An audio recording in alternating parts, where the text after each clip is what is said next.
लो भाई बब्बन, बन गई तस्वीर। जरा देखकर बताओ कैसी बनी है। अरे भाई मोहन, मेरी सलाह मानो तो तुम रहने ही दो। एक पेंटर बनना तुम्हारे बस की बात नहीं है। हाँ, तुमने सही कहा। मुझे भी कुछ ऐसा लगता है। खैर, आज शाम की गाड़ी से मैं शहर वापस जा रहा हूँ। कुछ जरूरी काम आ गया है। शहर से वापस आने के बाद तुमसे मिलता हूँ। मोहन अपने घर के दरवाजे पर ताला लगा देता है और वहां से चला जाता है। फिर उसी रात अचानक तेज हवाएं चलने लगती हैं।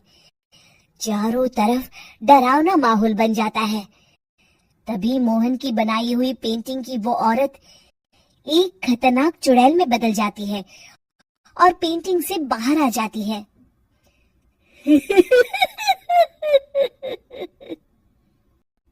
चुड़ैल घर के बाहर चली जाती है। वहीं दूसरी तरफ दो चोर लाला सुखीराम के घर से चोरी करके भाग रहे होते हैं। दोनों भागते भागते गांव के चौराहे के पास पहुंच जाते हैं। तभी अचानक वो चुड़ैल उन दोनों के सामने आ जाती है।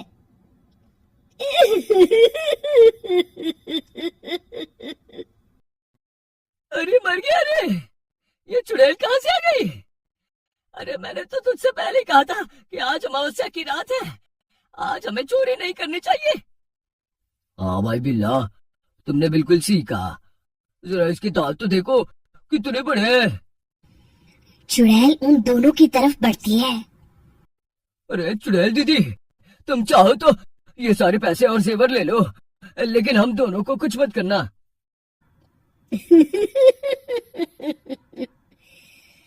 पैसे और जेवर के लालच में तुम इंसान बिकते हो, हम चुड़ैल नहीं। तभी चुड़ैल उन दोनों चोरों को पुतले बना देती है।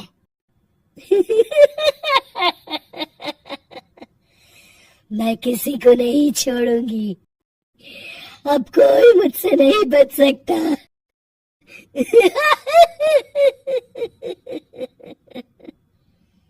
चुड़ैल अपने अगले शिकार की खोज में वहां से चली जाती है। गांव की दूसरी ओर जाने पर चुड़ैल को हरिया, बिरजू और बब्बन दिखाई देते हैं। आज संडे है, आज कपिल शर्मा शो देखने का दिन है। जोर से बोलो। आज संडे है। मैंने नहीं सुना। आज संडे है। आज कपिल शर्मा देखने का दिन है। हाँ, ये हुई ना बात। अरे ये कपिल शर्मा कौन है जो ये लोग उसे देखने के लिए इतने उतावले हुए जा रहे हैं? खैर, मुझे क्या, मैं अभी इन दोनों को मजा चखाती हूँ। चुड़ैल तेजी से उड़कर उन तीनों के सामने आकर खड़ी हो जाती है।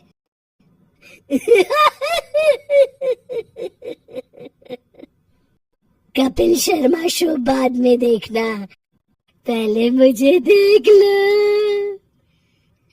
बब्बन चुड़ैल को देखते ही पहचान जाता है। अरे ये तो तस्वीर वाली औरत के जैसी दिख रही है। मुझे अभी नहीं मरना है। अरे भागो रे! तीनों वहां से भाग खड़े होते हैं।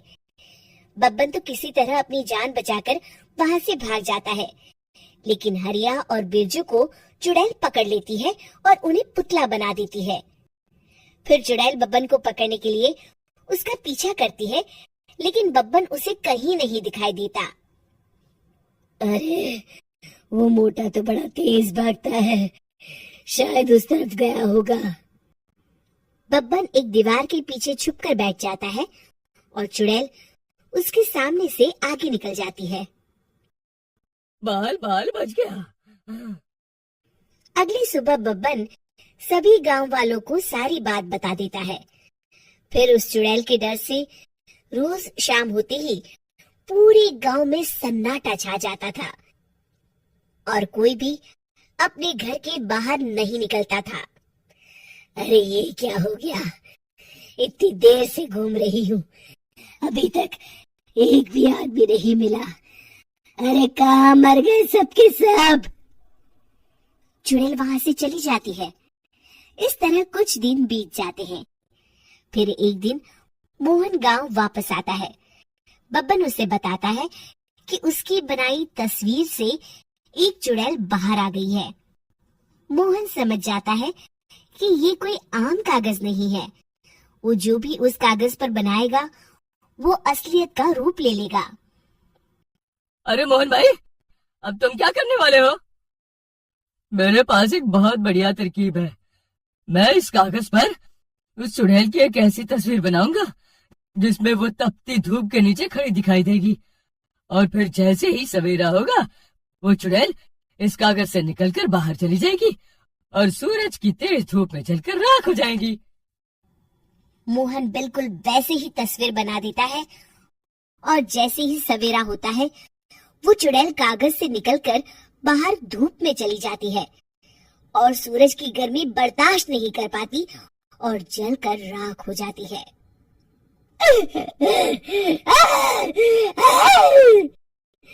ये मुझे क्या हो रहा है?